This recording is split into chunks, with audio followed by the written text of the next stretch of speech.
दशकं 76 उद्धवदौत्यं सान्द्रानन्दरागम् गत्वा सान्दीपनिमतचतुष्षष्टिमात्रैरहोभिः सर्वज्ञस्त्वं सह मुसलिना सर्वविद्यां गृहीत्वा पुत्रं नष्टं यमनिलयनात् आहृतं दक्षिणार्थं दत्त्वा तस्मै निजपुरमगा नादयन् पाञ्चजन्यम् स्मृत्वा स्मृत्वा पशुपसुदृशः प्रेमभारप्रणुन्नाः कारुण्येन त्वमपि विवशः प्राहिणोरुद्धवं तम् किञ्चामुष्मै परमसुहृदे भक्तवर्याय तासां भक्त्युद्रेकं सकलभुवने दुर्लभं दर्शयिष्यन् त्वन्माहात्म्य प्रतिमपिशुनं गोकुल प्राप्य सायं त्वद्वार्ताभिः बहुसरमयामासनन्दं यशोदां प्रातर्दृष्ट्वा मणिमयरतं शङ्किताः पङ्कजाक्ष्यः श्रुत्वा प्राप्तं भवदनुचरं त्यक्तकार्या समीयुः दृष्ट्वा चैनं त्वदुपमलसद्वेषभूषाभिरामं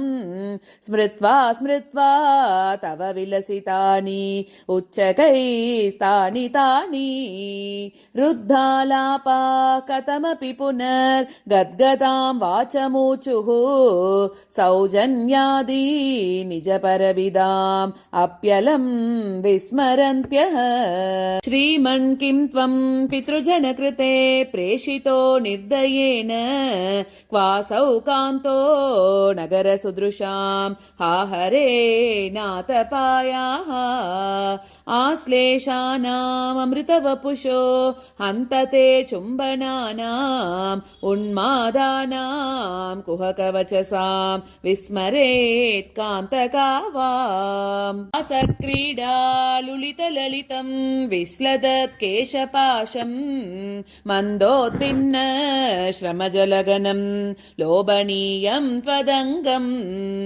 कारुण्याब्दे सकृदपि समालिङ्गितुं दर्शयेति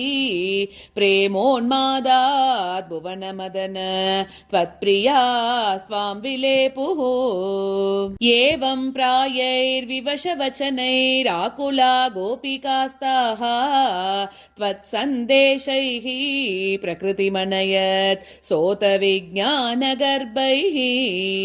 भूयस्ताभिर्मुदितमतिभिः त्वन्मयीभिर्वधूभिः तत्तद्वार्ता सरसमनयत् कानिचेत् वासराणि त्वत्प्रोद्गानैः सहितमनिशं सर्वतो गेहकृत्यं त्वद्वार्तैव प्रसरति मितः सैव चोत्स्वापलापाः चेष्टाप्रायस्त्वदनुकृतयः त्वन्मयं सर्वमेवं दृष्ट्वा तत्र व्यमुहतधिकं विस्मयादुद्धवोऽयम् आधायामे प्रियतममिदं मत्प्रियैवं ब्रवीति त्वं किं मौनं कलयसि सखे मानिनी मत्प्रियेव इत्याद्येव प्रवदति सखी त्वत्प्रियो निर्जने माम् इत्थं वादैः अरमयदयं